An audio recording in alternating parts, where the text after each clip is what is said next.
Good morning, everyone. Welcome back to the affectation series, and this is the third video. Today, आज हम लोग दो बड़े close remedies देखेंगे. लास्ट हमने देखा लाइकोपोडियम और सिलिशिया कैसे आपके क्लिनिक में प्रेजेंट करेंगे with respect to the rubric एफेक्टेशन.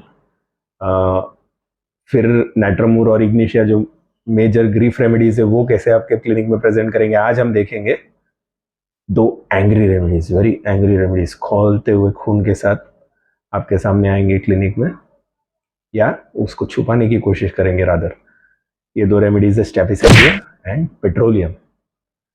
Staphysagria पहले देखते हैं. हम सब जानते हैं कि कितना पोलाइट और कितना लाइकेबल पर्सनैलिटी है, जो हमेशा सबके गुड बुक्स में रहता है. तो ऐसी पर्सनैलिटी डेवलप होती है बहुत सारे डोमिनेशन से. उस डोमिनेशन के अंडर उनका एडेप्टेशन ये रहता है कि I should have a place in society, I should have a name in society wherein I would not be dominated anymore. जहाँ लाइकोपोडियम पावर को इंपॉर्टेंस देता है, वहाँ स्टेफिसेग्रिया नेम फेम को इंपॉर्टेंस देता है. और एक पोलाइटनेस, एक गुडनेस अपने हाउ में, अपने डेली व्यवहार में, अपने डेली डीलिंग्स में लोगों के साथ लेकर चलता है.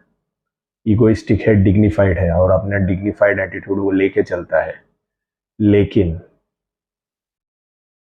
इंडिग्नेशन जरा भी बर्दाश्त नहीं होता, गलत बात नहीं बर्दाश्त होती. स्टेफिसेग्रिया जो है वो ट्रायोज में आता था. अगर हम लोग अपने ट्रायोज में आता है, अगर अपने पास्टर्स को हम रेफर करें, कोलोसिन, स्टैफ, कॉस्टिकम, इंडिग्नेशन के स्ट्रॉन्ग मेन रेमेडीज, जस्टिस के स्ट्रॉन्ग रेमेडीज. तो स्टेफिसेग्रिया जो है ये बर्दाश्त नहीं कर पाता, और ये सब चीजें वो ओपनली बोल भी नहीं पाता. भले ही वो इंडिग्नेट हुआ हो, वो सब चीजें वो एक्सप्रेस भी नहीं कर पाता, because it belongs to the rubric cowardice with inability to express their opinion. अगर कोई गलत बर्ताव उनके साथ होता है तो they try to manage it with their politeness and with affectation. Although गुस्सा बहुत आता है, staphysagria can maintain their composure a lot better than the other remedy that we are going to compare it with, that is petroleum. Staphisagria उस moment पे अपना composure maintain करके politely respond करेगा. आप देखोगे कि इंसोलेंस या रूडनेस में है और पोलाइट टू में भी है. एक इंसिडेंस आपको नरेट करता हूँ. मैंने एक पेशेंट को, पेशेंट के वाइफ को, जो स्टेफिसेग्रिया पेशेंट था, पेशेंट के वाइफ को जब आए थे तो उन्होंने एक कैश में अमाउंट दिया था. मैंने उनको एक नोट वापस किया, वो नोट फटा हुआ था. तब ये गलत बात स्टेफिसेग्रिया को बर्दाश्त नहीं हुई, जो वो लेडी का हस्बैंड था.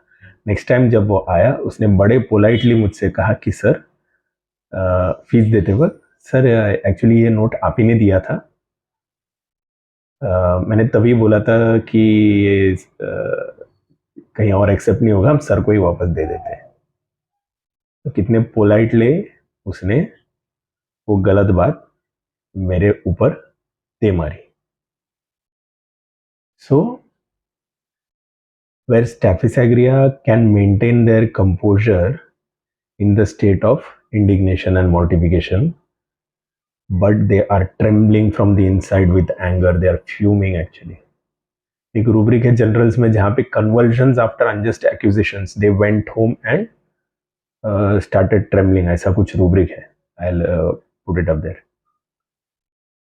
So till they go home, they can maintain their composure. One, it is to not tarnish their name or their dignity, or they should not come down to that level.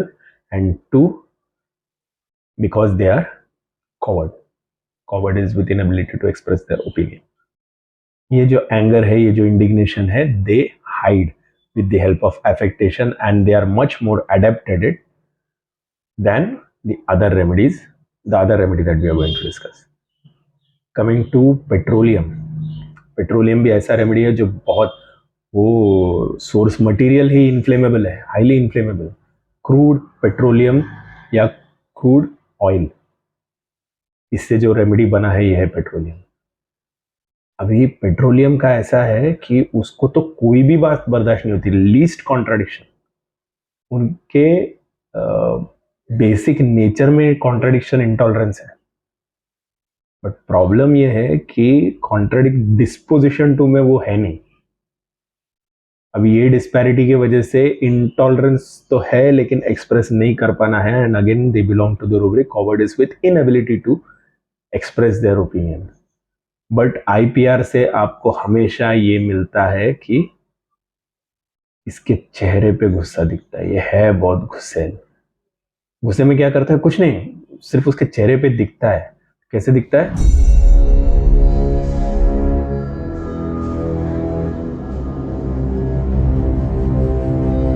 चेहरे पे expressions में नाक फूलता है, आंखें छोटी हो जाती हैं, कांपने लगता है।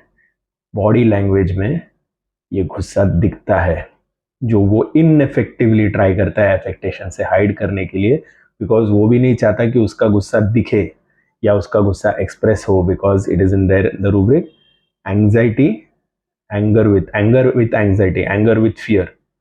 क्योंकि वो कॉन्सिक्वेंसेस से भी डरता है कि अपना एंगर अगर निकल गया तो उसका कॉन्सिक्वेंसेस क्या होगा, इसीलिए वो एफेक्टेशन से उसे दबाने की कोशिश करता है।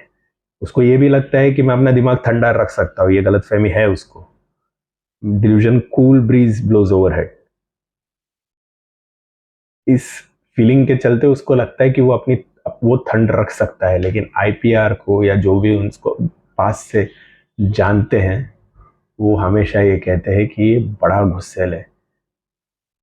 लेकिन आप अगर आगे जाके पूछते हो कि ये गुस्सा दिखता कैसे या गुस्सा एक्सप्रेस कैसे करता है, तो कुछ नहीं, बस चेहरे पे दिखता है।